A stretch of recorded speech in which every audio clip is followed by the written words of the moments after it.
Bacaan Alkitab hari ini menurut jadwal dari Lukas pasal 10. Demikian bunyinya. Judul bagian yang pertama, Yesus mengutus 70 murid. Ayat 1. Kemudian daripada itu, Tuhan menunjuk 70 murid yang lain, lalu mengutus mereka berdua-dua mendahulunya ke setiap kota dan tempat yang hendak dikunjunginya.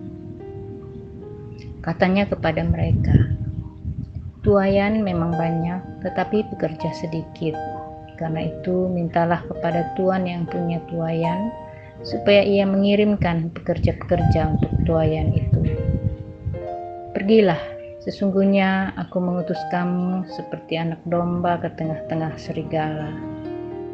Janganlah membawa pundi-pundi atau bekal atau kasut, dan janganlah memberi salam kepada siapapun selama dalam perjalanan.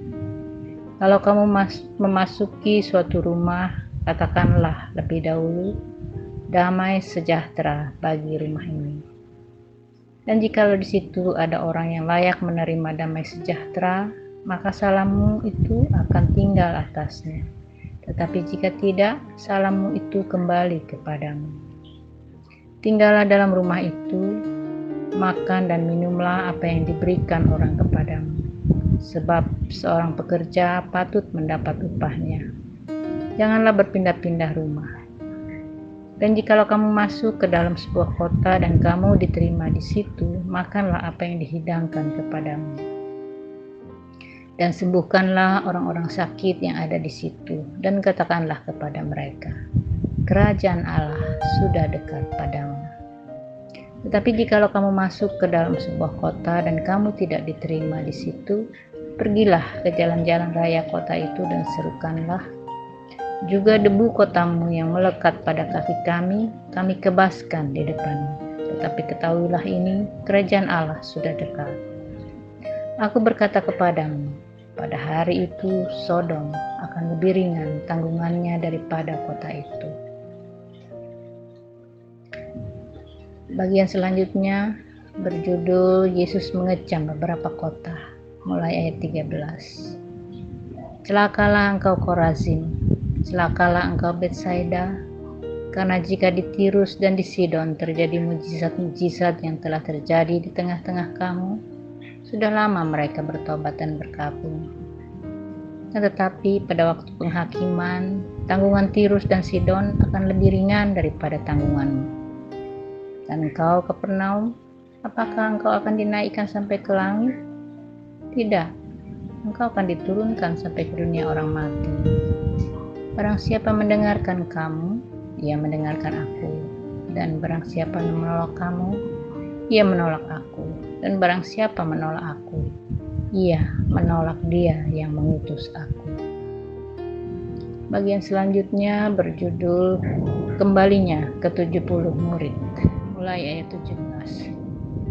Kemudian ke-70 murid itu kembali dengan gembira dan berkata, Tuhan, juga setan-setan takluk kepada kami demi nama-Mu.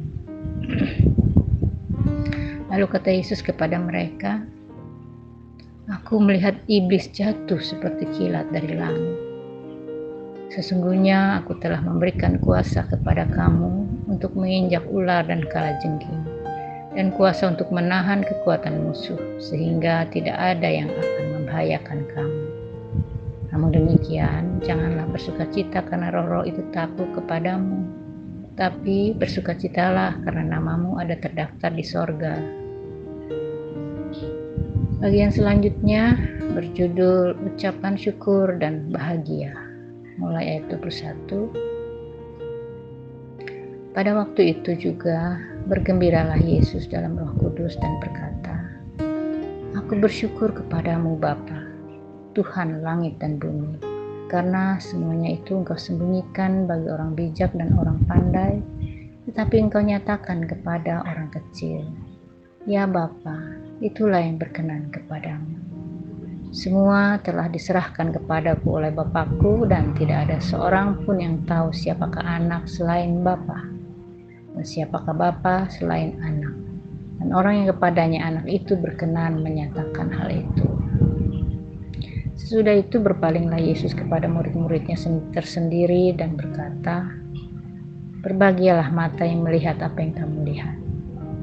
Karena aku berkata kepadamu, banyak nabi dan raja ingin melihat apa yang kamu lihat, tetapi tidak melihatnya, dan ingin mendengar apa yang kamu dengar, tetapi tidak mendengarnya."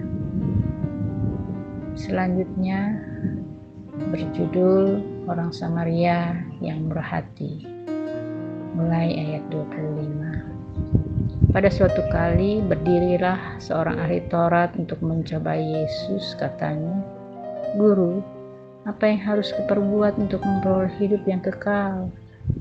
Jawab Yesus kepadanya, "Apa yang tertulis dalam hukum Taurat? Apa yang kau baca di sana?"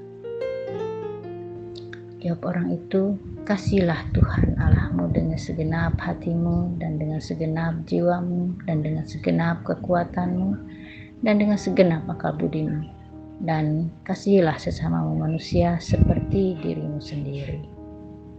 Kata Yesus kepadanya, "Jawabmu itu benar, perbuatlah demikian, maka engkau akan hidup." Tetapi untuk membenarkan dirinya, orang itu berkata kepada Yesus, "Dan siapakah sesamaku manusia?" Jawab Yesus, "Ada seorang yang turun dari Yerusalem ke Yeriko. Ia jatuh ke tangan penyamun-penyamun yang bukan saja merampoknya habis-habisan, tetapi yang juga memukulnya, dan yang sesudah itu pergi meninggalkannya setengah mati.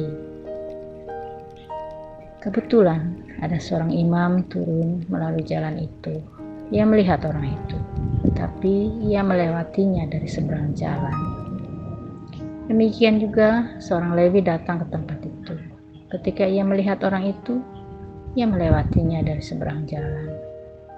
Lalu datang seorang Samaria yang sedang dalam perjalanan ke tempat itu. Dan ketika ia melihat orang itu, tergeraklah hatinya oleh belas kasihan. Ia pergi kepadanya lalu membalut luka-lukanya. Sesudah ia menyiraminya dengan minyak dan anggur. Kemudian ia menaikkan orang itu ke atas keledai tunggangannya sendiri, lalu membawanya ke tempat penginapan dan merawatnya. Keesokan harinya, ia menyerahkan 2 dinar kepada pemilik penginapan itu. Katanya, "Rawatlah dia, dan jika kau belanjakan lebih dari ini, aku akan menggantinya waktu aku kembali." Siapakah di antara ketiga orang ini menurut pendapatmu adalah sesama manusia dari orang yang jatuh ke tangan penyamun itu? Jawab orang itu, "Orang yang telah menunjukkan belas kasihan kepadanya." Kata Yesus kepadanya, "Pergilah dan perbuatlah demikian." Bagian selanjutnya berjudul Maria dan Marta, mulai ayat 38. Ketika Yesus dan murid-muridnya dalam perjalanan, tibalah ia di sebuah kampung. Seorang perempuan yang bernama Marta menerima dia di rumahnya. Perempuan itu mempunyai seorang saudara yang bernama Maria. Maria ini duduk dekat kaki Tuhan dan terus mendengarkan perkataannya, sedang Marta sibuk sekali melayani. Ia mendekati Yesus dan berkata, "Tuhan, tidakkah engkau peduli bahwa saudaraku membiarkan aku melayani seorang diri? Suruhlah dia membantu aku." Tetapi Tuhan menjawabnya, "Marta, Marta, engkau khawatir dan menyusahkan diri dengan banyak perkara. Tetapi hanya satu saja yang perlu. Maria telah memilih bagian yang terbaik, dan yang tidak akan diambil daripadanya." Demikian pembacaan Alkitab hari ini. Berbahagialah kita yang merenungkannya dan berusaha melakukannya dalam kehidupan kita sehari-hari sesuai dengan kehendak Tuhan. Amin.